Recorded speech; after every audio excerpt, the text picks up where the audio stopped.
2019 meeting of the Fire and Police Commission. Oh, we know supervisor. Go ahead. Sorry. We were behind.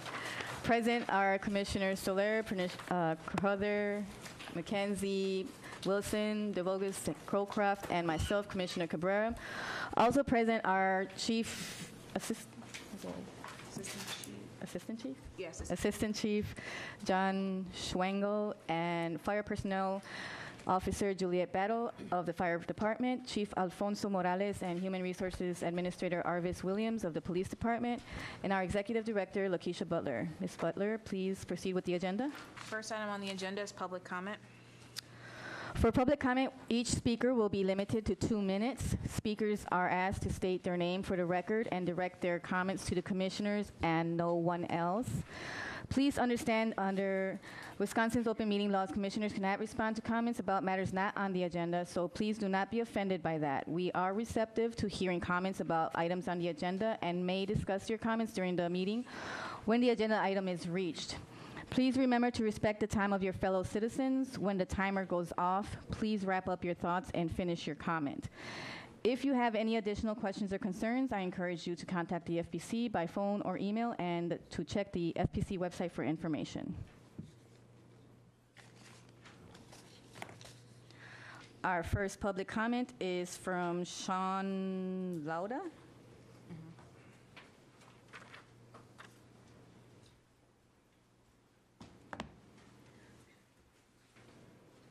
Good evening. Could I possibly give you all a handout? I had mentioned to the director earlier today. Yeah. Possible? I'll hand it. We'll give it. Thank you.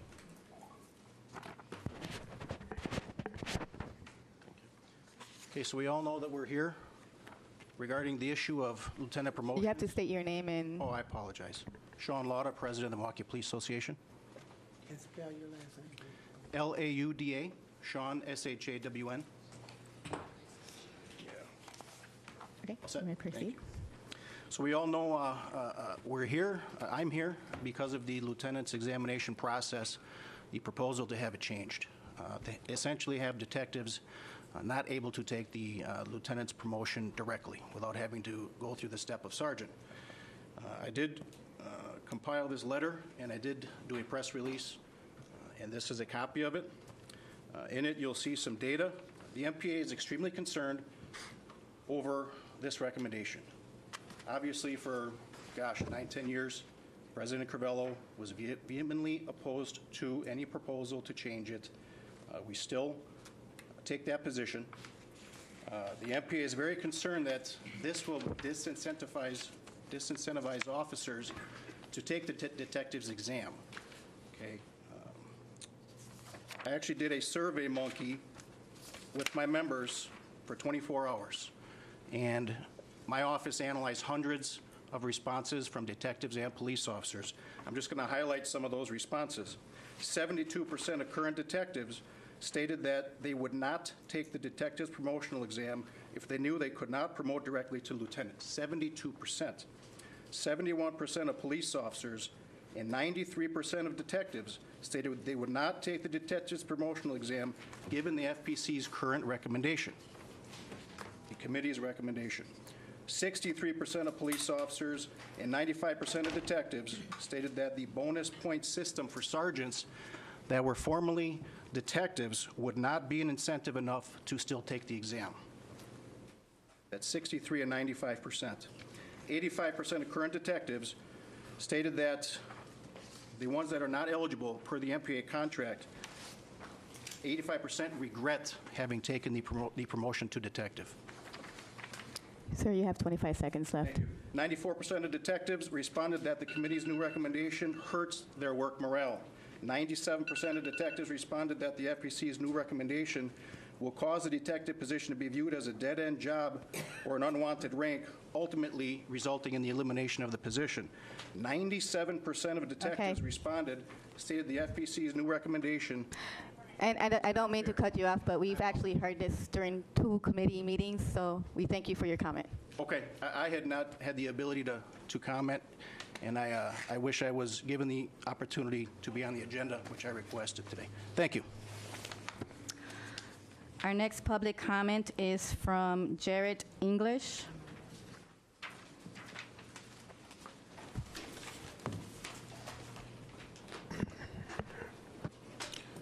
Hello, everybody.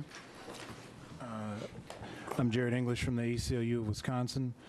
The sweeping implementations of domestic surveillance included in SOP 255 are frightening, even more so that the commissioners took up this matter and approved it without any discussion. The Technical Communications Division and the Fusion Divisions need to retain their separation and need strict oversight. Do not forget that the Milwaukee Police Department used stingrays 579 times without FPC, the Common Council, the citizens of Milwaukee, or even a warrant-issuing judge's approval, knowing that they were able to intercept the data from every cell phone within a 1.5-mile radius of their stingray system each time they used it. That means that they were potentially able to intercept all the phone calls, text messages, and even content stored on the phones for tens of thousands of people without oversight, maybe even some of you. Lots of MPD officers knew that this was going on, but the MPD had signed contracts and agreements with private outside vendors and the federal government, which allowed them or directed them to not share this information. Why should we treat the video recording of thousands of people conducting their regular business as anything less important? Fusion centers are notorious for blurring the lines of information sharing and storage. Although the MPD may claim that they will delete the records after 120 days, who is to say that the federal agencies and private contractors don't already have duplicate copies that they can share according to their contract? We would not be surprised if that is the case with the surveillance camera system, particularly since the SOP change was partially instigated with the input of the Federal Homeland Security Department. Countries like China, North Korea, and England are the only other nations more heavily surveilled than we are, and the implications of that are very staggering. I invite you all to look up or Google the China digital surveillance story in The Economist from a month ago or so, a system that is used to extensively profile and control the populations of China. Is this the system that we're going to be using in this manner here in Milwaukee? And I'm going to finish up this last paragraph, promise. The idea that the Milwaukee police using license plate readers to track and record your cars, stingrays to record your cell phone usage and text, and many cameras to record your movements, and then aggregating and sharing them with a variety of federal departments and one of the Wisconsin's 2 known fusion centers without civilian oversight is stifling, restrictive, and not the direction that we should be taking. The Commission and the City of Milwaukee electeds need to seriously reevaluate this proposed policy. Thank you. Thank you. Our next public comment is from Marquesa Tucker.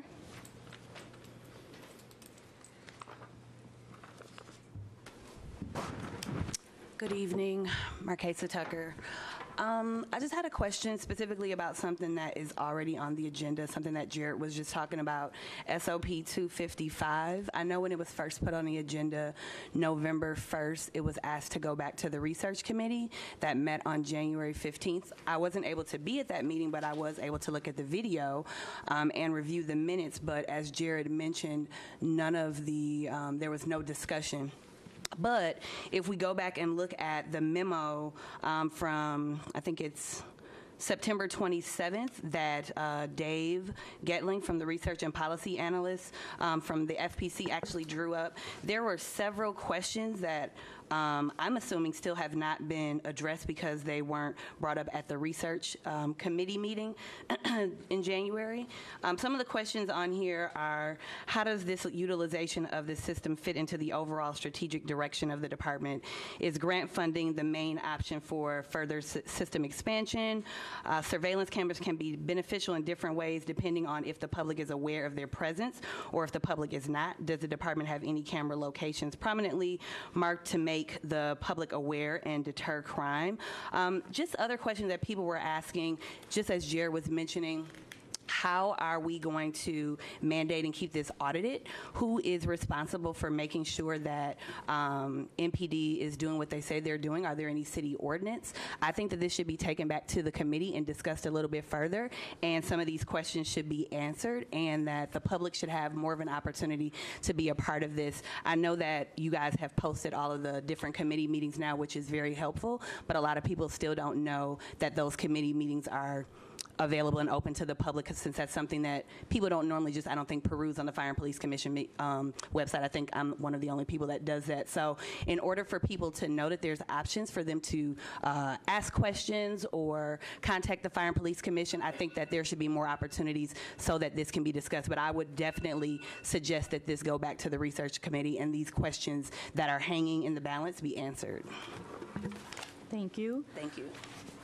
Our next public comment is from Kay Konusny. I'm sorry.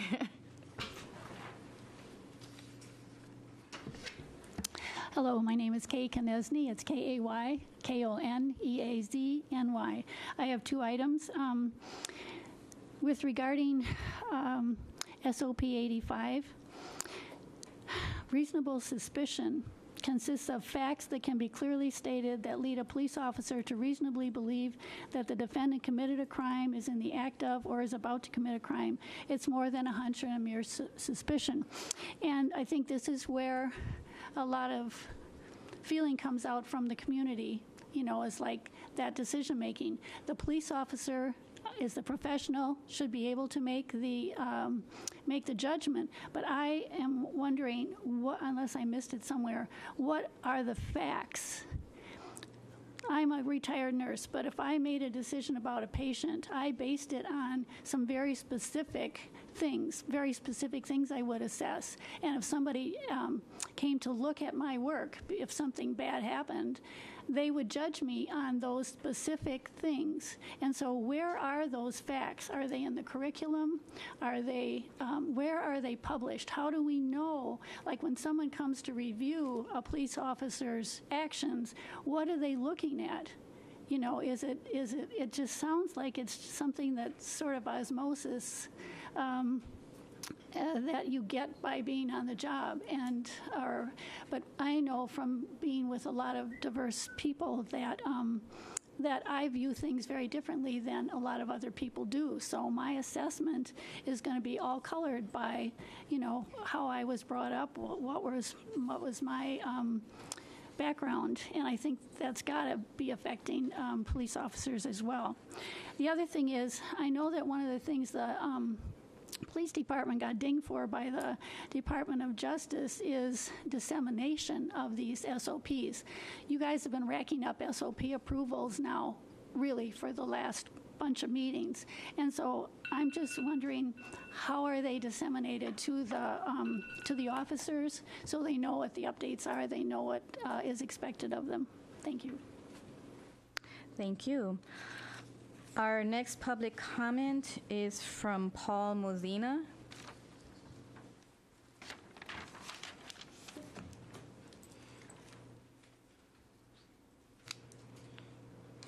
My name is Paul Mozina. Thank you, Commissioners, for giving me this opportunity. I wanted to address the communication of status updates regarding the ACLU settlement. As you know, the ACLU settlement was, it wasn't exactly the same as the DOJ draft report feedback. The Milwaukee Collaborative Reform Initiative collected feedback from the DOJ draft report, and then almost in a parallel path, the ACLU settlement came forward, and there's a lot of overlap between the changes that were called out by the 25 hub meetings that looked at the DOJ draft report and the recommendations that were required in the settlement agreement and court order for the ACLU settlement, the Collins settlement. So there's a lot of merging of the requirements of the DOJ draft and the ACLU settlement. It's almost like the ACLU settlement is the implementation of the findings of the DOJ draft. Not exactly, but very close. So what I'm asking about is, yesterday was the 6-month deadline. You know that the court order was executed on July 23rd. Yesterday was 6 months out, and there are many training deadlines that were the MPD was required to have implemented, and I have faith that they have done it. But I would like to see some communication to the public. The Milwaukee Collaborative Community Committee has not revealed any public information, so they're not being used as a vehicle for communicating to the public. The FPC hasn't addressed this ACLU settlement at one one regular meeting that I can recall where you've given us a status update. So I know I'm running out of time, but what I'm asking for you is, can we have a standing agenda item for the FPC regular meetings where you just let us know how's it going? Did you make the 6-month deadlines? Did you finish the training? And I did want to thank Executive Director Butler for coming to the Common Council's Judiciary Committee meeting in December. She gave an excellent update, and I would like to see that policy continued so people can hear about the status of the DOJ/ACLU settlement at the Common Council. They can hear about it here, and everybody's on the same page, and the perception is that the city, the defendants in this lawsuit, that we got this. The police, fire, police commission, and the Common Council are together implementing the changes that we know need to be made. Thank you very much. Thank you. Our next public comment is from Danib Cardenas.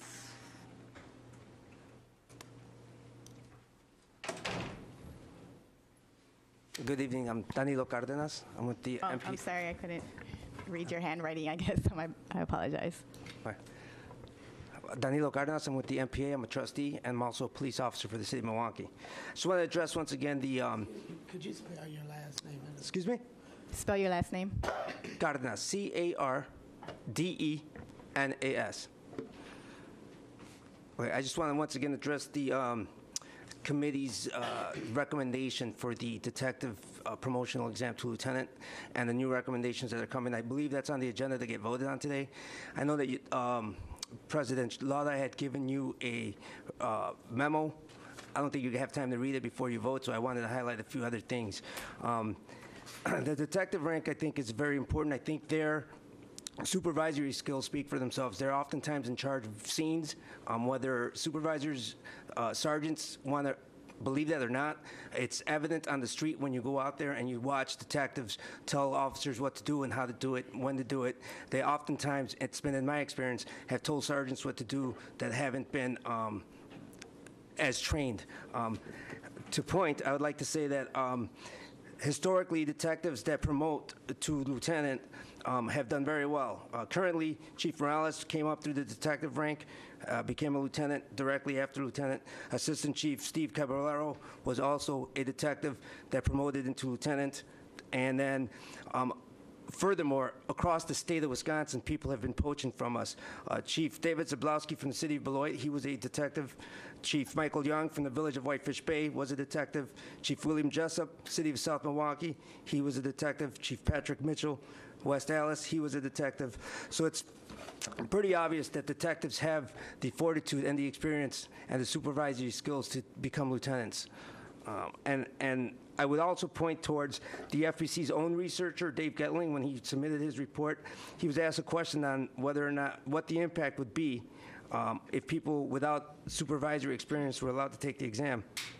He stated that he didn't know of any particular adverse resultant outcomes.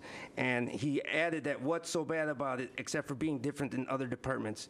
He went on to say that if you take the test and you perform well, they clearly have the necessary skills. So I just ask you once again to consider, before you take a vote, maybe hold it over so that you can discuss it again and close, or go ahead and vote that detectives have the skills to move on to the lieutenant rank. Thank you. Thank you. Do we have any I don't think there's more? any. Okay. We have one public comment that was sent to us via email and asked to be read into the record. It is from Lawrence Hoffman.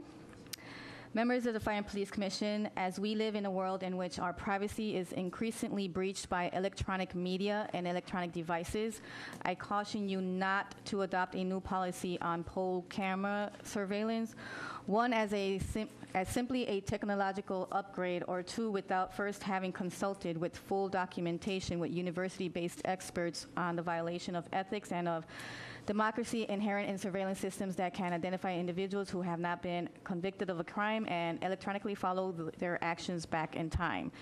Other governments, notably in some other countries, have begun to adopt such systems, apparently without adequate safeguards against their gross misuse, which will inevitably occur. At least one documentary on public television and/or public radio in the past year has dealt with this issue. And There being no further comments, this concludes the public comment portion of the meeting. We will now proceed with the consent agenda. Ms. Butler? As I go through the items on the consent agenda, commissioners may ask that any particular item from the consent agenda be pulled and taken up separately for separate action. Otherwise, they can all be voted on together. Item A on the consent agenda are the regular meeting minutes from January 10th, 2019. Next is correspondence from the Police Department regarding termination of Police Officer Philip J. Poulos, Jr. Next is correspondence from the Police Department regarding suspension of Police Officer Sean M. Lesnijak. Next is request to approve the fire equipment welder eligibility list. Item E is request for recruitment and eligible list creation for the position of police record supervisor within the police department. Item F, is a request for recruitment and creation of an eligible list for the position of human resources analyst senior within the police department. Item G is a request for a recruitment and eligible list creation for the position of forensic processor supervisor within the police department. Item H is a request for recruitment and creation of an eligible list for the position of forensic identification processor within the police department. Item I is a request from the fire department for creation of an eligible list for the position of fire captain, recruitment and eligible list for fire captain. And then item J is a request, request for police services specialist investigator recruitment. Is there any objection to any of the items on the consent agenda? If there are no objections, these items are adopted. Under unfinished business, item A is request to amend Standard Operating Procedure 085 related to citizen contacts, field interviews, search, and seizure.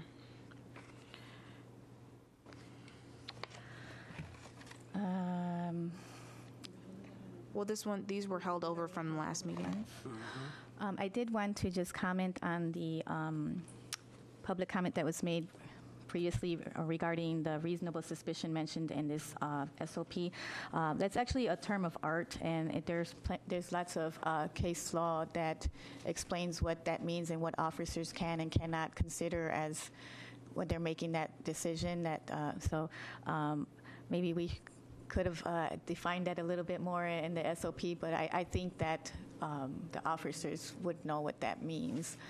And this particular SOP and the next one that we're going to address both are SOPs that were included in the ACLU settlement agreement for revision. And both the ACLU and the Milwaukee Police Department and the FPC have collaborated in coming to this agreement for this SOP. So if anybody here has any questions for the chief or about the SOP 85?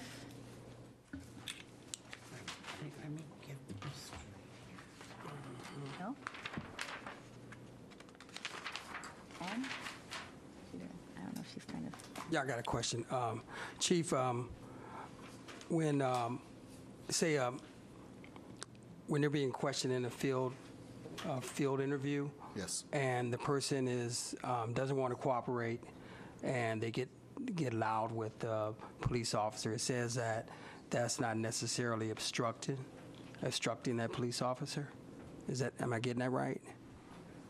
That's just being loud and saying, I don't want to cooperate, or I don't want to speak.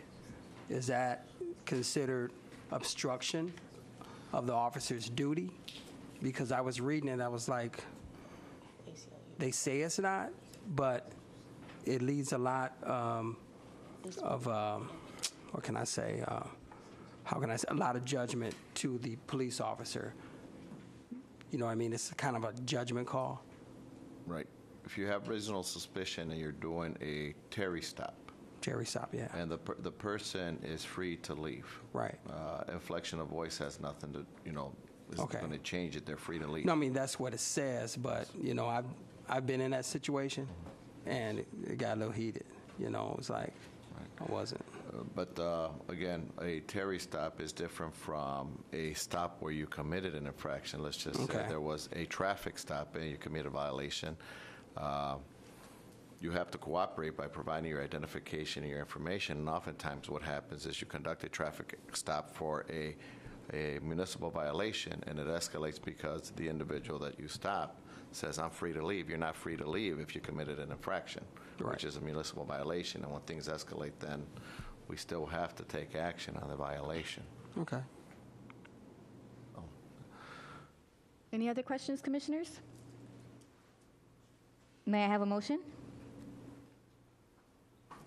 Motion to approve. Second. It's been moved and seconded. All in favor? Aye. Aye. Opposed? I Mo- abstain. Okay. Noted. Commissioner McKenzie is abstaining, and motion carries. Okay. Next item under unfinished business is request to amend standard operating procedure 440 related to the early intervention program. Commissioners, do you have any questions for the chief?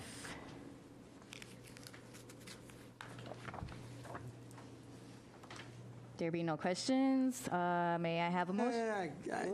Okay.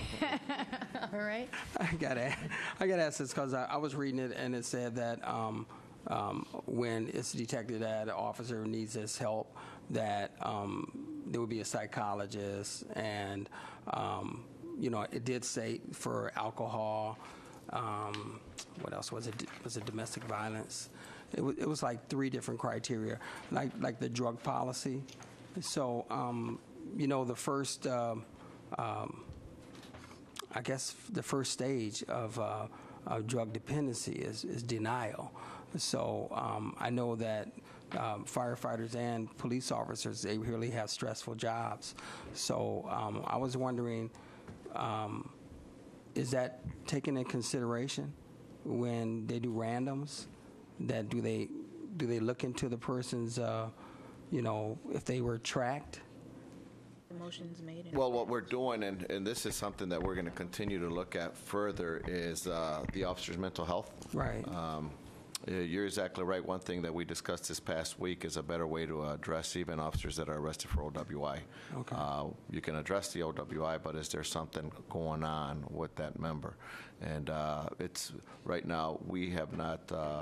I think we can do more, even with the psychologist. The early intervention is to identify if there are things that are affecting that member. Some of it can be confidential once they're getting help. That under HIPAA, there's only so much that us as the leadership with the department can do or know about. But we're hoping with our on-staff psychologists, we're hoping with some of the pastors that are involved, that as we grow into this, we can get more help out to the individuals and the support of both unions that will help our members when they are having some problems. Okay.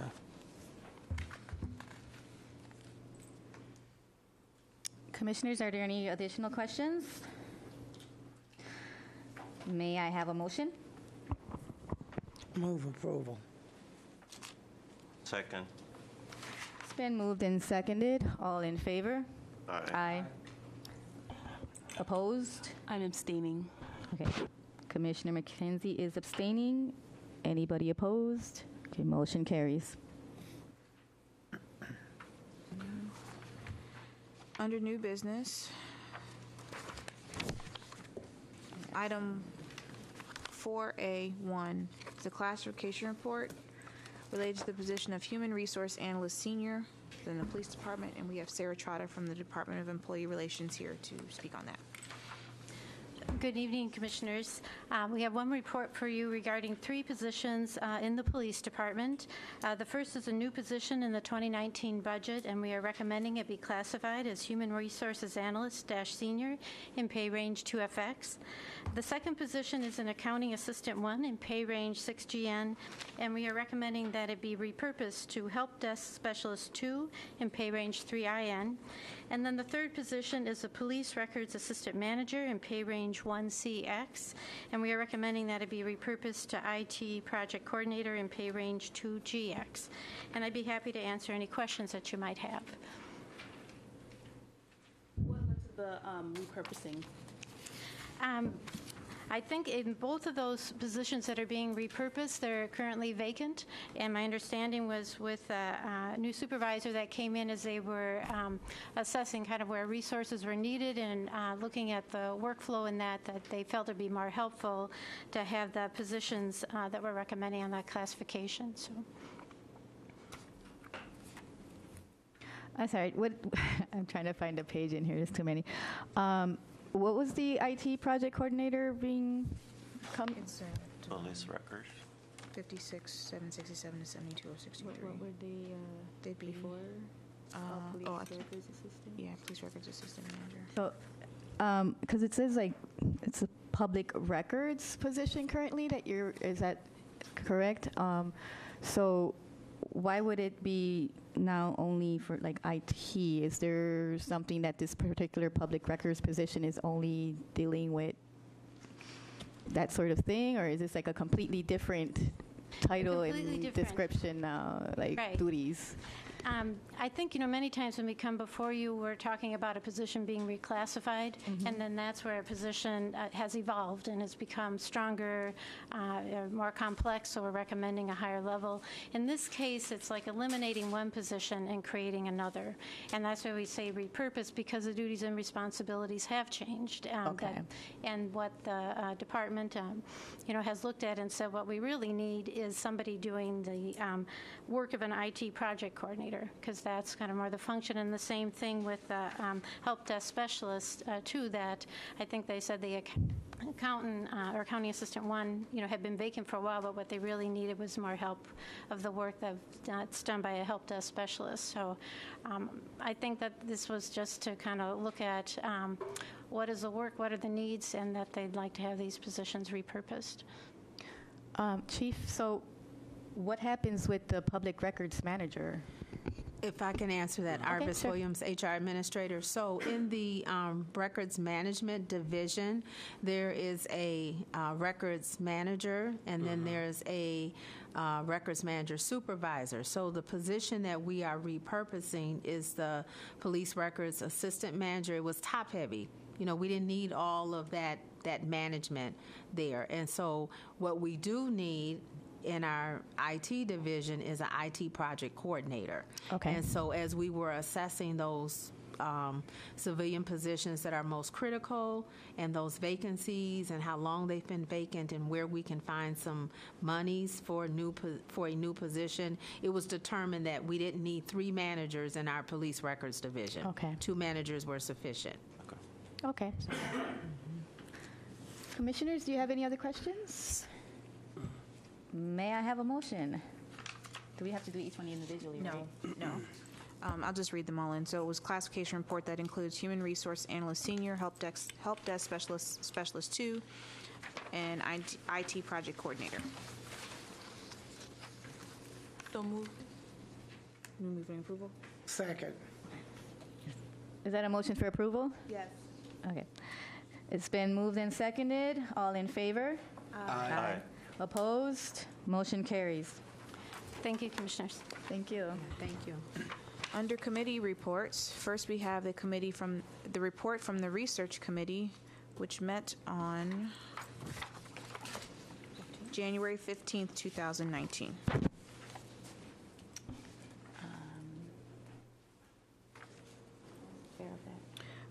The new chair of that committee is Stephen DeVocus, but I think he stepped out for a minute. And then the vice chair of that committee was Commissioner Cocroft. Commissioner? Present the report. Would you like to present the report for the Research Committee? Or your recommendations? Okay.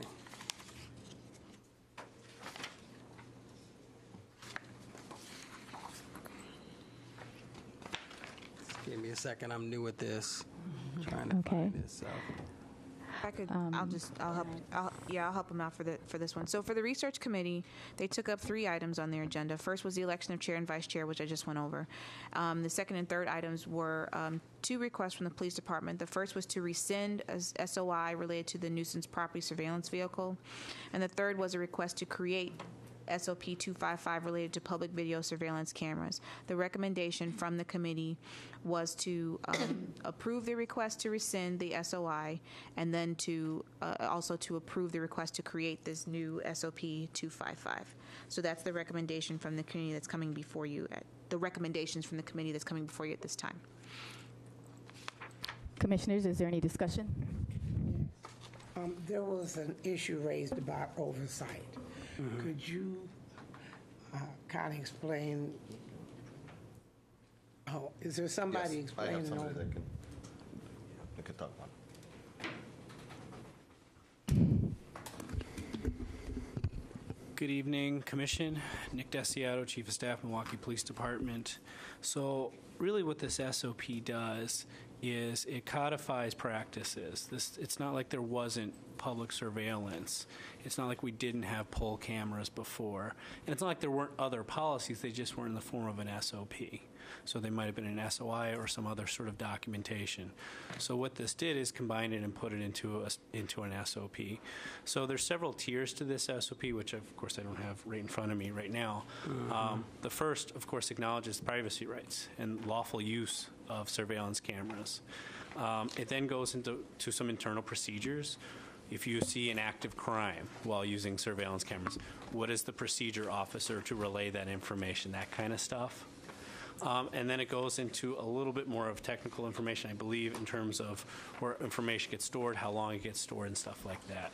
So that's really the backstory with this. It was we don't have an SOP that is on point directly involving our use of these surveillance cameras. So it's really not hiding anything. To the contrary, it was our view that this is putting out there, this is what our process is. Officers, this is what the requirements are. This is what we're proposing for SOP. So everybody, these are the rules and regulations for our public surveillance cameras. Because as you can imagine, we use them now, and 5 years from now, we're going to be using a lot more type of technology, and it's always going to be expanding. And I suspect, just as technology advances, we'll probably be revisiting this. So, okay. No, I actually have 2 more questions. Sure. So just go ahead. hold yours.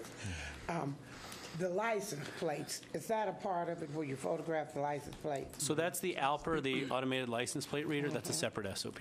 That's separate? Correct. Okay. Now, I guess this would go to Director Butler.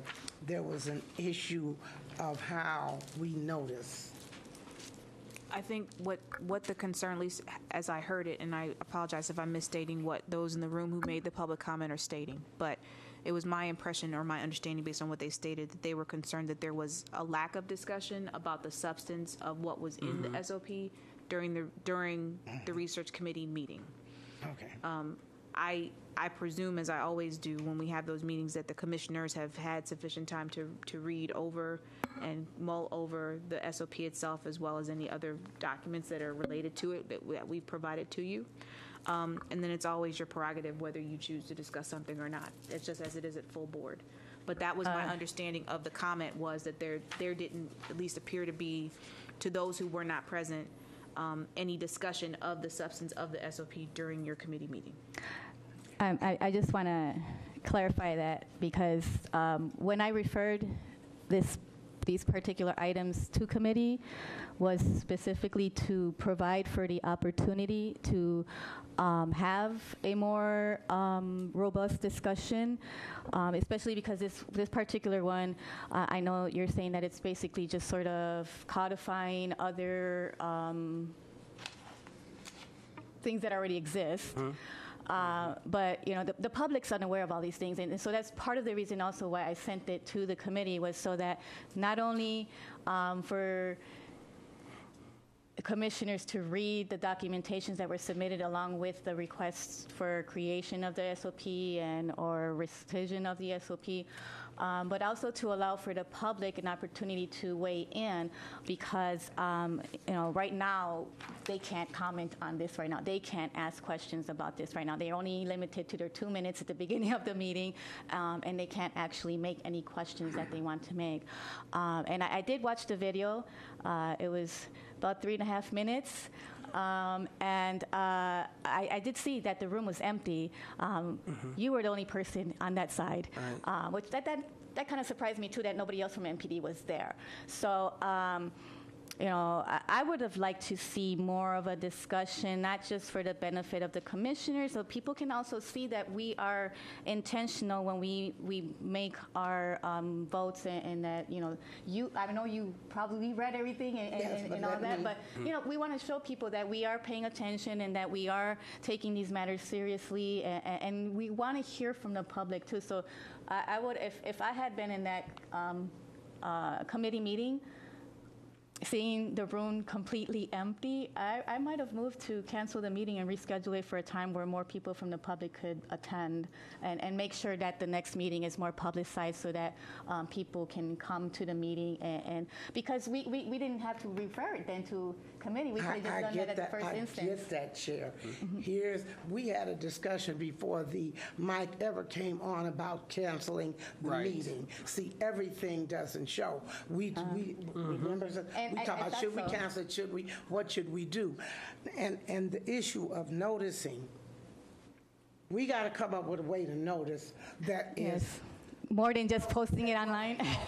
If we have to move it, I have suggested in the past of moving them somewhere else, because if the police don't have any concerns and the public don't have any concerns, what you gonna do? And so the issue, that's why I'm the one who raised the issue of notice. I think that we could probably do a little bit better in promoting these meetings, because this is new, actually. We didn't have our committees posted online like for the whole year. That's new. So I think, it would, my suggestion would be to send it back to committee so that people can actually have the opportunity to ask more questions freely, and just so that we can show transparency also, because nobody knew that you had that discussion outside. I don't have a problem with setting it back, but tell us what you suggest that we should do to notice it, other than put it on there. What do you want? Oh, well, I know that in the past, whenever we had these committee meetings, they were actually posted all over the place on social media, everywhere. There's a list of organizations that in the neighborhoods that are, we have a mailing list that we probably could remind them, like, hey, don't forget, next week we have this meeting. If you have anything you want to comment on or any concerns you want to bring to our attention, please attend. There's a lot of other things that we can do other than just post it online. Commissioner, just for everybody's edification, we don't just put it on our website. That's one place where we post notices, but once we get the agenda set, when we put that out, it's publicized by the city clerk. It's publicized to it's sent individually by email to everyone who signed up for e-Notify, including all the groups, and it is published to the news outlets. That's how they know to be here. So it's not that we don't put it out. It's out, but it's not. I've seen in other, for instance, when we discussed the immigration SOP, I saw it all over Facebook. I saw it on our Facebook page. I saw it in the news. And you're right. Correct. You put on the Facebook page. No, it wasn't me. But it was requested by you that we do that. And I will just say that was extraordinary for the staff to do, because typically we don't do that much for notice. Like, we don't do all that for a regular meeting notice either. We don't. I can tell you right now. I've seen it before. I've been here now. No, I understand that, but I'm saying. Excuse me, Chair. Here's what I'm saying. We've already conceded that we don't mind doing it again. Right, and we'll I put it out. asked you specifically, and you hollering Facebook. She said she put it on there. Then you turn around. Not this. So we can develop a new, and I actually had already written the note before it came up, to develop a new protocol for how we publicize meeting notices, and that will become standardized in terms of where we put it. We can do that, but it gets difficult, and we have to do this knowing that we have certain timelines that we have to meet for open meetings requirements as well. So as we do this stuff, it has to be standardized so that the staff knows what to do and when to do it and how to do it, and that we have people who need access to certain things can do so. So that part we can work out, and we will for all meeting notices. But I mean that's just kind of where we are. The standard that we do now is what General City follows for everything else. People who want to know specifically can sign up for e-notify, and then they'll get it in their email. We do put it up on our website. The city clerk's office posts it on their site, on their calendar that way, and it's up there. And then, like I said, for the typical news outlets that get our stuff, they're linked in and they get it that way.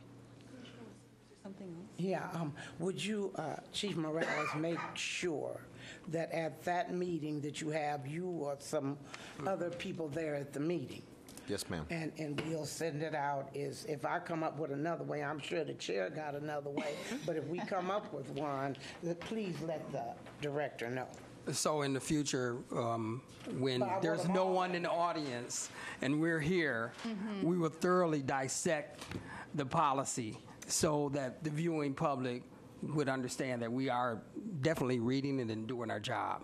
Because I didn't come here just to just to show up, and then there's nobody there, you know. I actually suspected that, but then I thought, but then there's a transparency element there. So that's part of the reason too that I was, even if it's just the 3 of you or 4 of you discussing it amongst each other and asking the questions to MPD, we need to show the public that we're doing that. I just have a quick question for you. You've indicated that what's in this new SOP existed already. It's just basically codifying it. Am I correct in what you've said? There were elements with this SOP. There may have been things that while piecing together, let's add this piece, let's add that piece. But this isn't like a revelation of we need to indicate something brand new. And because I just wanted to make clear, so I mean, one of the main issues is that you're moving this aspect of surveillance from one entity, and I believe it's TCD, to the Fusion Center. Is that correct? That's correct. Okay. So I just wanted to make it clear that, there are things that are new. There are substantive parts that are new. Right. That's correct. And I just wanted to make sure. But anyway, the committee's going to handle it. So Right. One question for you, Director Butler. Is there a way that if someone cannot make it to the meeting, and I know it is, but I just want to be clear, that online they can submit their questions and concerns? We always have the FPC general mailbox. That's one way that they can send stuff. For example, the person who sent in their public comment today who couldn't be present but asked for it to be read. And that box is checked daily, several times a day, throughout the day for those types of things. Other ways we probably have to figure out, we do have the portal that was used originally for the DOJ Collaborative Reform Report, and we've talked about utilizing that more. We have not formalized what we're going to do with that, but that's another possibility in terms of in the future, how we could allow people to comment publicly on it. And then we unfortunately don't have the ability to sit and take like real time, like via some kind of streaming media. We just don't have that capacity. But we do try to at least have the committee meetings recorded so that people can go back and view them on video. That's part of the reason why we're trying to transition to Legistar as well, because then that stuff would be archived forever for people to go back and look at and do research with.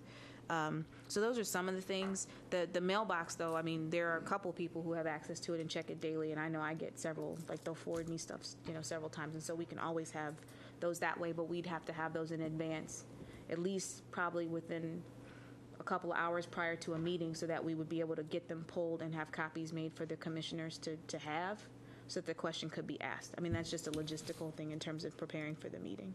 Okay, do we need to move the meeting somewhere else? We can do that, but if you do that, then you lose the recording option. So there will not be video of it, just because this is the room that we have that has that faculty. So the meetings can be moved.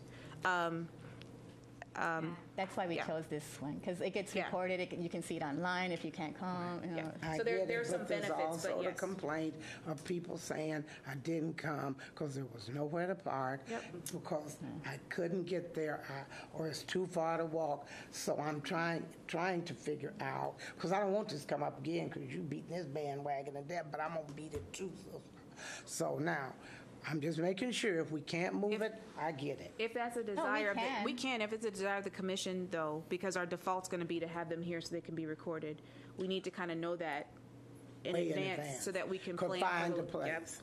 Yeah. Well, finding a location probably shouldn't be that issue, but then you're changing up what's normal, right? So then we have to make sure we Let's don't do publicize that that. well in Let's advance don't do and set up the logistics and stuff to be able to have it and people be able to hear and those kind of things, because we do want to make sure even if we move it, that people can get there, they can hear what's being talked about and be able to interact. So it's not that we're not willing to do it. I just need to know. And some things are obvious. Some issues that we have are obvious ones that need to be moved off site. These two didn't necessarily rise to that level for me, but if they rise to that level for the commissioners, by all means, let us know and we'll do what we can to accommodate. And this one now won't come up again until the March round of when we have meetings. So there's a couple of months time in here now to figure all that stuff out. So I think I need a motion to send it back to committee. So I make that motion. So moved. Second. It's been moved and seconded. All in favor? Aye. Opposed? Motion carries. Okay. Next committee report before you is from the Testing and Recruiting Committee. On their agenda were 3 items. First was election of chair and vice chair. Second was a request for a change to the process for candidates to sit for the police lieutenant's exam. And then third was the request to promote an individual to the position of administrative lieutenant of police. Mr. Chair? And you have the revised report before you in paper form. Point of clarification, do I need to read the whole thing or just the recommendations? You could just go over the recommendations if you would like. We will post the updated one. We just got it done like this afternoon, but it will be up tomorrow for the public. Sure.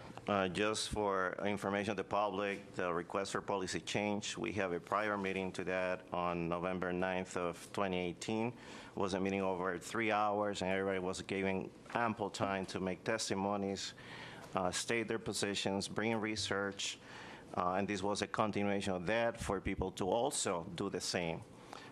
We requested that. It was very little discussion on the meeting in terms of offering anything new. At the meeting, Commissioner Cabrera moved to recommend the denial of the request from the chief, that all the detectives be allowed to test for lieutenant, and recommended to the full board that the current MOU list of detectives remain allowed to test for the lieutenant test, but all other detectives will be required to have the experience as a surgeon, which was the current process. Additionally, it's recommended that surgeons who have previous experience as a detective be granted additional preference points on the lieutenant exam. This motion was seconded by Commissioner Cockcroft, and the motion was carried unanimously by the entire committee. So that's our recommendation to the board on that item. On the second item, the promotion of Detective Eric M. Goldbranson to administrative lieutenant, it was clarified how that position was funded. We appreciated one of the unions presenting the clarification, and the recommendation made by Commissioner Cockcroft was to approve the motion. It was seconded by Commissioner McKenzie, and the motion to recommend approval was passed unanimously. So that motion is also on the floor for you. Any questions, commissioners? Further additional discussion? No? Okay. If I'm not mistaken, wasn't there another weighted area for sergeants with seniority? Like, that wasn't That is mentioned? correct. It was mentioned, but it wasn't part of the motion, so that will be something that Secretary Director will deal with the staff in terms of looking at the different scales that we have of percentages, and will be presented at a future meeting. All right, thanks. Do I have a motion? Even though I'm on the committee, so moved. Motion to approve. Recommendations? Yep. I have a motion to approve. We'll have a second. Second. It's been moved and seconded. All in favor? Aye. Aye. Opposed? Motion carries. All right. We have no items under the fire department. Under the police department, Just to clarify, there were two motions. Are both motions approved? yeah, yes, I took the motion as to approve Together. the recommendations. The recommendations. of the Okay, committee thank you. in there as they were stated.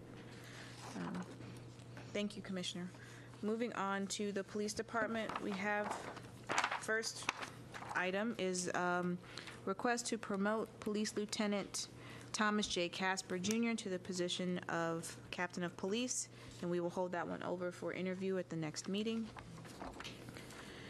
The next item is a request for promotion of police officers Brian K. Miller and Janelle M. Vilactal, I'm sorry if I'm mispronouncing your name, to the rank of forensic investigator within the department. Do I have a motion? Move to approval. Second. It's been moved and seconded. All in favor? Aye. Aye. Opposed? Motion carries. Next item on your agenda is a request to promote without exam Office Assistant 4 Deborah Centeno to the position of Administrative Assistant 3, and she will be working, I believe, within the police chiefs, with the police chief's executive command staff. May I have a motion? Oh, Second. it's been moved and seconded. All in favor? Aye. Aye. Opposed? Aye. I oppose. The motion carries. Okay. And the reason is because I continue to see a lot of promotions without exam. I don't want that to continue to be a trend of the commission, because there's a reason why exams are in place, and we have seen a normal number of these promotions to come in place. I don't know you want to comment about that, but as long as this trend continues, my vote will be nay. Yes, sir. In terms of promotion without exam, there was a structured oral interview process. There was a list that this individual came from, so there was a process in place, and she was one of 5 on the list. She was interviewed along with others. There were structured questions. You know, they were graded, they were ranked, and so there was a process, and she wasn't just hand-picked. Correct. So just to make sure I understand fully what you're saying, like the list was created. Where does this list come from? So it was from Internal. DER. It was a Transfer promotion list. Transfer promotion list. Okay. Thank you. So Transfer they did take an promotion exam list. at some point. At some point, but in order to, but not for this specific. particular Okay. position. However, we did have a structured oral interview process, so there was a level of competitiveness that was there for the individuals that made that list. So for the edification of the commissioners, this is an area where the Civil Service Commission part of city government crosses over the Fire and Police Commission part. The Department of Employee Relations generally, for General City, which is everybody else that's not under the FPC, does these exams, and over time they will do transfer promotional exam lists. Correct. Where people who are interested in promoting or transferring either within the current department that they sit in or another department that has similar positions will apply, and they do come up with a standardized process by which they are tested, and then they are scored and ranked on this list. And then any department can use those lists if they feel that if they need to, when they have an opening and they want to hire, instead of having to create a whole new list. And so oftentimes departments will go to DER and ask if there are any current lists that are already created, so they're not essentially reinventing the wheel when something's already been done or been done recently. This is an example of one where for the civil service positions within the police department or even the fire department, because the job duties are similar, they're able to go to those lists and see if there's any lists that have people on them that have sufficient qualifications for their positions, and then go through their own process in terms of trying to determine whether any of those people on the list are appropriate for the position And for that they're this hiring for. particular position, we did not just post within the police department. We it was intentional that it was a citywide posting. So that meant anyone from any other department that met those minimum requirements, qualifications, could express interest and be placed on the. Thanks for the clarification. Now, you said something that is important. You said for this particular position. So what process are you using, for instance, for the one that follows? And let me just read into the record so we know what we're talking about. The next item on the agenda is request to promote without exam Office Assistant 3, Nareda Martin, to the position of Accounting Assistant 2. Okay. So to the best of my knowledge, this particular individual was actually working at the police academy, working on budget, so was doing budget type job functions, and was given projects from the budget office, even though they were assigned to the academy. So they have been working with the budget office and have been performing some of those essential functions. And so that's more of, yes, that is an opportunity where we're looking at someone within the department and we think they're the best qualified, they're the best fit. And so, yes, we want to just promote them truly without an exam, because they already either are performing the functions. Most times that's the case. They're already performing the functions. They know the job. They know it well. They could just step in. It could be seamless, no break in service, no learning curve. And so this was one of those situations where it would just be a seamless transition because that person was already performing some of those essential functions. So each case is different. Each case is different, yes, sir. Thank you. And we do put a lot of thought into we don't just randomly or cherry pick or whatever the right word is when it comes to promotion without exam. We do like to give our members an opportunity to be promoted if we can, without going outside the organization. But we look at the minimum requirements. They have to submit a resume. They have to submit a cover letter. We get recommendations from the department. So there is a level of due diligence that's being put into that process. Thank you. You're welcome. Well, I will say that I actually have the same concerns that Commissioner Soler has, and that I have noticed an abnormal number of requests to promote without exam, and I originally was going to refer these to committee, and then after discussing it with the executive director, I understood certain special circumstances in these positions. But I do want to also point out that while that might be the preference of MPD to pull people from other areas of MPD that have certain experience, we do want to have the public also to have opportunities to join the department. And so that's part of the reason, too, that we have these examinations, too, so that people who feel they might have the credentials necessary to perform that position have the opportunity to apply as well. So it's not just about filling the position with the most convenient person. Exactly, and thank you for, giving it a second thought and wanting to approve it. And that is definitely not our intentions for convenience. There are some very unique job functions in the police department that in order to maintain continuity and make sure that there's not just a breakdown somewhere, where it is to our advantage to have someone that understands, that comes in with a certain level of knowledge, that understands the systems, the operations, the SOP, how things function. The police department is very unique. I mean, I came to the police department having a wealth of HR experience, but it has been a learning curve for me. So when there's times that we can go out, we do, and sometimes it's best. It's just wiser and just the best thing to do is to look within. Well, I'm happy you had the opportunity to come from the outside. Yes. Thank you.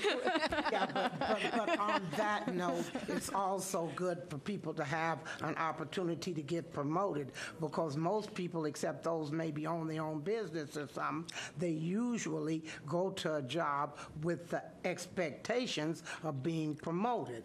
And to just say, well, you know, we want all outside, I think you have to strike a balance. I agree. Yeah. But I do think that people all have an opportunity to get promoted. Right. And I just came from really do. another city department, such as the position for Another the... form of promotion. Yes, right, such as the Administrative Assistant 3. She's coming from another city department. But correct me if I'm wrong, if you had an examination, those individuals would be eligible to test as well. The people who are from within who want to be promoted. If they wanted.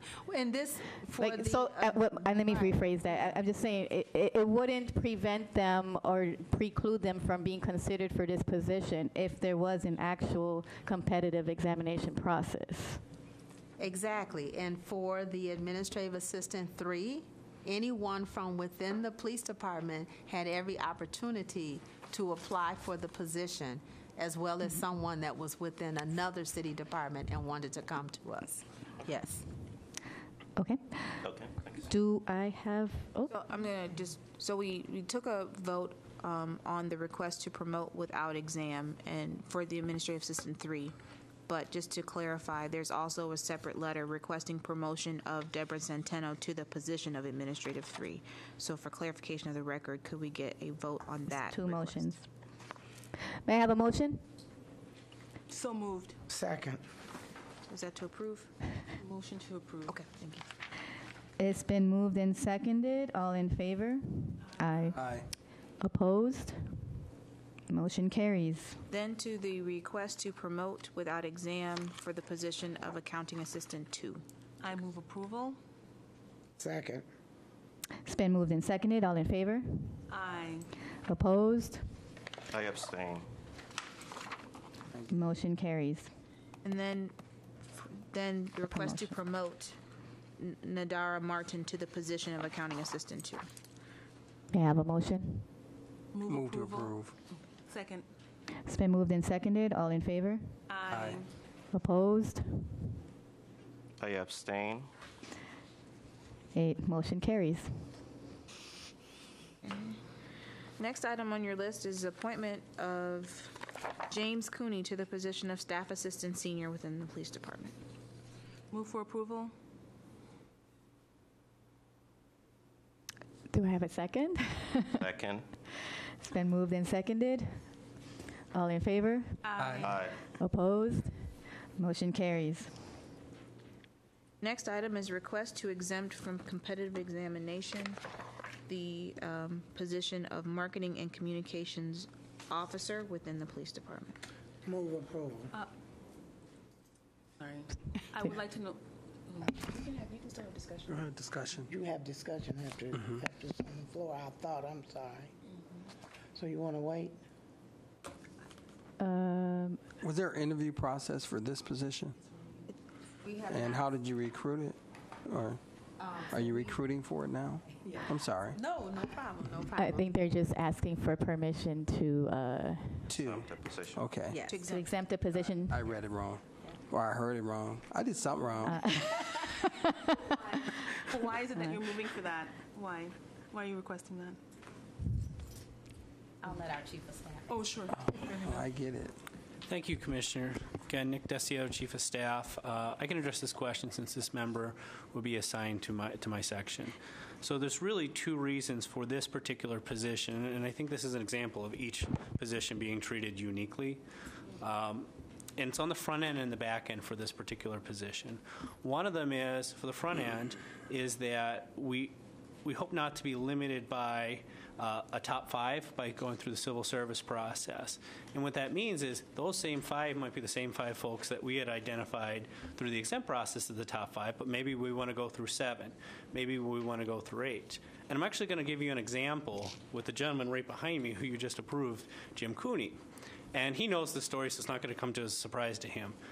If we had, for that process, which was an exempt position, he wouldn't have gotten an interview because he was kind of a square peg, round hole. He had an application that on paper didn't exactly line up with the job description. But we talked about it. We looked at the position, said, this person's interesting. Let's throw him in the mix and give him an interview. He was the last person we added to that list. And as you can see today, we were fortunate enough, he rose to the top. We made him an offer, he accepted it, and fortunately today, and we're grateful that you had approved it. Through the exempt process, we have that opportunity to look through the whole view of candidates. This is clearly, I can't stress this enough, an open competition. I don't know who's this person going to be. I wouldn't be surprised if it's somebody that none of us had ever heard of, but somebody who came in, maybe local, maybe not. This is an incredibly important position because this is somebody who's going to be responsible for a lot of the branding of through our public information office, of communicating information. And so we want to have possibly somebody who has media experience and no police experience that none of us have ever dealt with. So we want to have that opportunity through the exempt on the front end to be able to look at a varied amount of individuals that might have a different perspective of this position, and that'll help us understand of what we ended up wanting. And then on the back end, there's a lot of confidentiality with this position. This individual will be working directly with the chief's office. We'll be working with very sensitive information because this person will be, this is what came out today. We need help with how we're through our public relations. As an exempt position, and I'm exempt myself, is that you maintain the status as an at-will employee. And if I can add on this as well, just where our public information office is going and how unique this is, we're building upon what we came into and what we've had in the recent years. And this is not unique to Milwaukee, but we've only had one public information office. If you've seen what occurred in 2018 with the level of communication that is required from the Milwaukee Police Department, one individual in there, and right currently we have a sergeant and a police aide, it is not enough to handle the public relations. And what I often say, you hear me publicly say, is promoting the law enforcement image. We need additional, some of this we're going to be building upon. But if you look at like the Chicago Police Department, there's 26 members in their public information office. 26.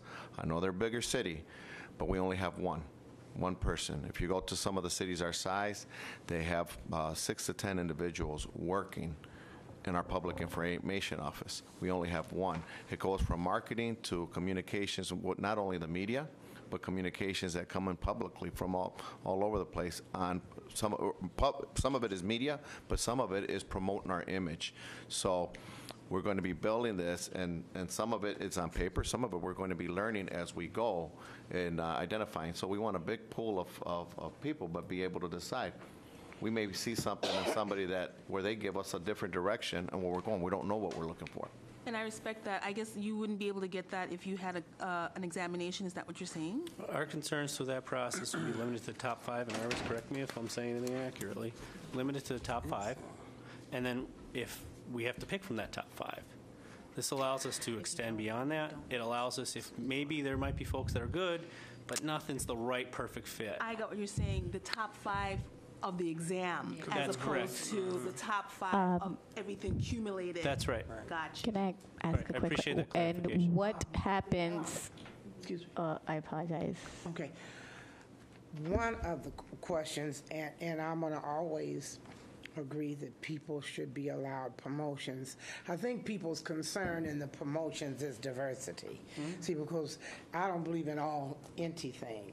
So as we do this, I think we have to keep in mind diversity, and I get it, you know.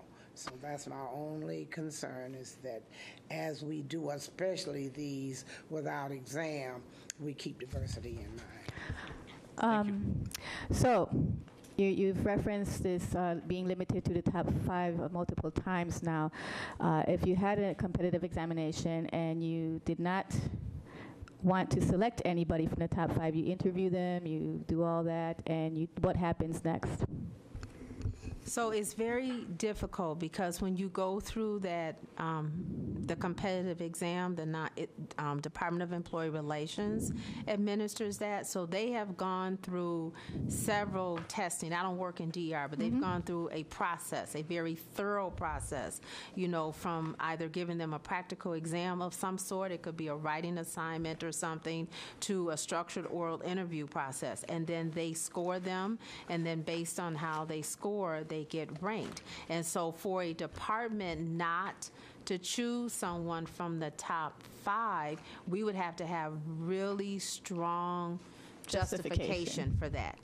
Like very strong justification, and that would give a lot of pause and bring a lot of concerns because they've done their due diligence to vet this properly, and these individuals have scored in the top 5. And if but you it don't doesn't- choose them, then they're just off the list? Is that what happens?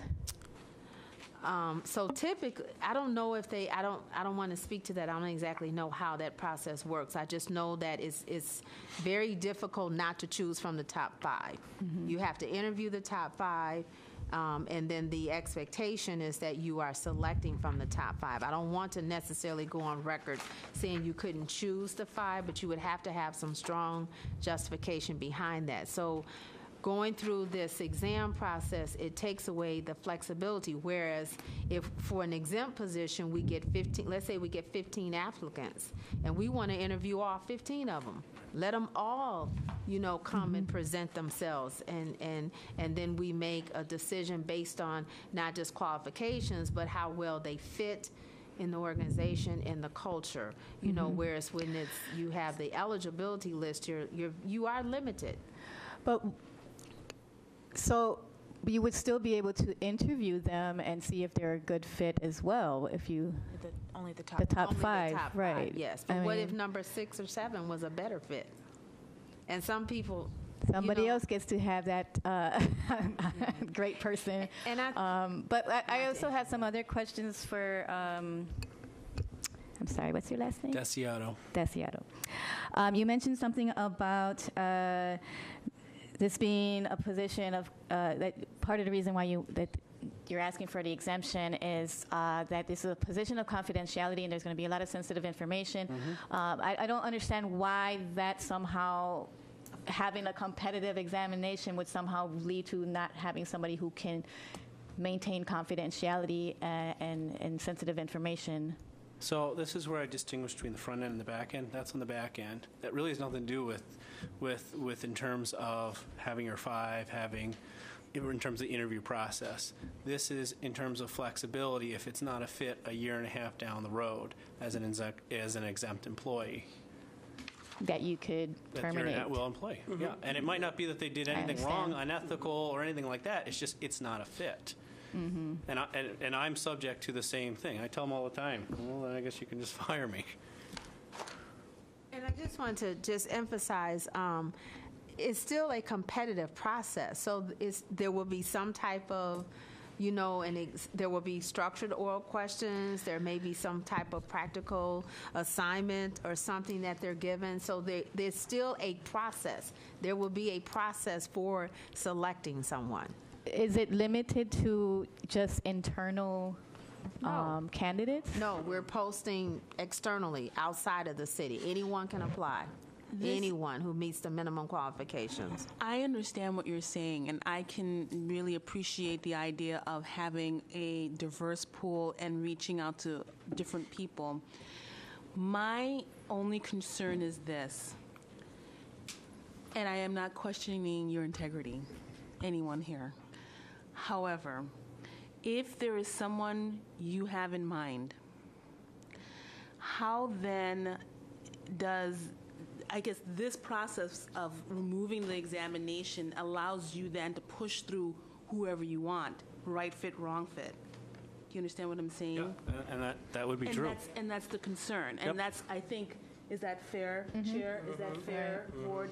And so within the police department, very technical, very close-knit, kind of removed from the public.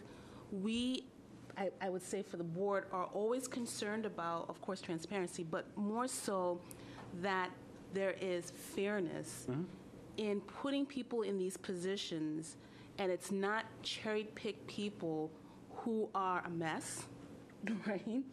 Who have an agenda that matches up with whoever currently is there. And so I think just normally the existence of a competitive exam kind of weeds that out to a certain extent. And that's the fear. That's what we're bringing to you. We're afraid of that. Yeah, and I appreciate that. You know, and so I don't know if you could say anything to allay that fear necessarily. Yep. And again, I'm not questioning your integrity. No, Anyone here? No, and I get that, and I appreciate that, because that would be one of the advantages or methods if that was the goal to be accomplished. So one of the things that Arvis has in a note in front of me is that there's an interview panel, and it will include individuals outside of the Milwaukee Police Department to have an outside view, because I think you need that. And I think really one of the bases... And where do you select who gets to be on this panel? Where are they selected from? What's that? The individuals that are on the panel, from what pool are they selected from?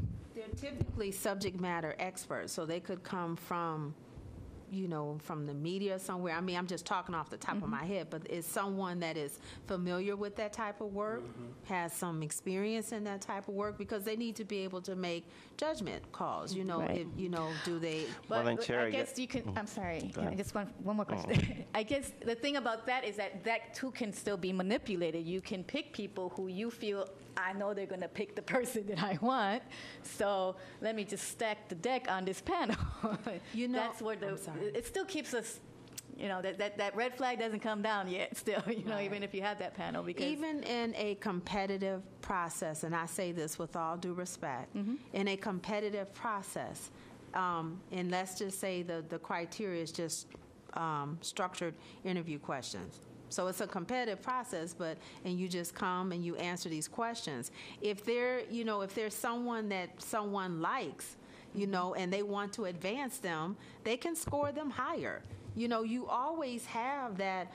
I think that possibility is always there. So even in a competitive process, folks can be scored higher because someone is trying to move them forward. And so then, you know, you kind of get together, you discuss it. Well, we really want to make sure Arvis ranks number one. And I'm not saying this to in any way imply that that's what's going on. I'm just simply saying that if the motive is not right and someone is looking to do something like that, that can happen whether it's a competitive process or not.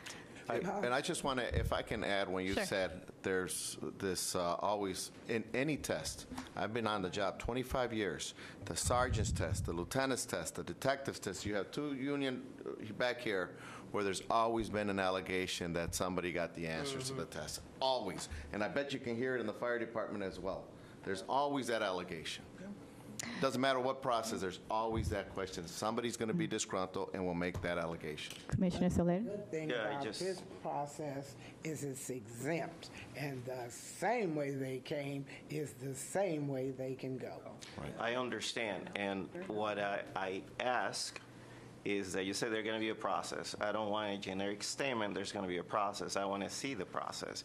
So every time you're exempting a position, there will be a structured interview. There will be a panel set up by experts, including community across departments. There will be this, and that.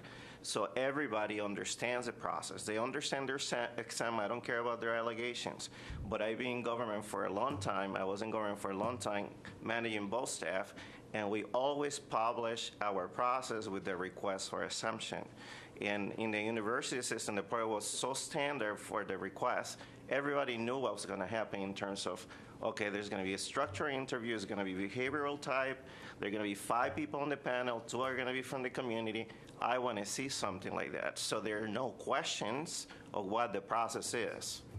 Instead of this, maybe we want to promote this, or give me a process that I can look at. Yeah, and we did define that, sir, with all due respect in our letter. What I don't want to hear this concept of case by case. When you're exempting, there has to be a process for exempting something, and it should be consistent that everyone here in this room understands, period. I will say something to that effect, because we have gotten, as I stated, an unusually high number of requests for exemptions in the last several meetings. It seems like every meeting since the last 6 months, we've gotten tons of requests for exemptions. And so I will let you know that I probably won't be putting those on the agenda anymore. They will be sent to committee because it's just shouldn't be something that's now normalized. That's actually supposed to be the exception. It's an exception, not something, and it's an exception anymore if we're giving it to everybody. So that's what I would let you know that. At the final point, those positions get attached to a chief, so chief leaves, everybody leaves, gets fired. So is that a stability for the department? Is that getting really the right person for the job? I just leave those questions open. I don't need answers. So, as to the item before us, do I have a motion?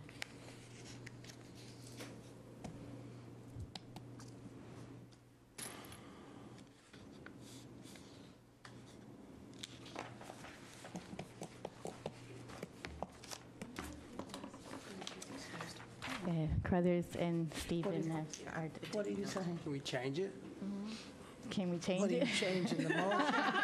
The request is to I don't exempt. know. That's the request before us. Notice. We can approve or deny it.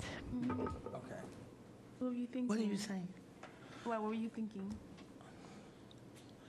Think legal. That's what I'm saying. What were you thinking? What? Move to take it to committee. Okay. Do I have a second? What, the committee? The request for the competitive examination for marketing and communications officer Okay. position. Which committee are we going to send this to? That would be the testing and Take recruiting. it to testing and recruit. Isn't that the one you're on? Yes. Take it to that one. Do I have a second? Second. It's been moved and seconded. All in favor? Aye. Opposed? Motion carries. Okay. Final item on the agenda is a request for temporary residency exemption for police officer Michael Wagner. I would like to make a motion for that. Motion for a year with the caveat that he will check in with us in the first meeting of July. Second. Okay.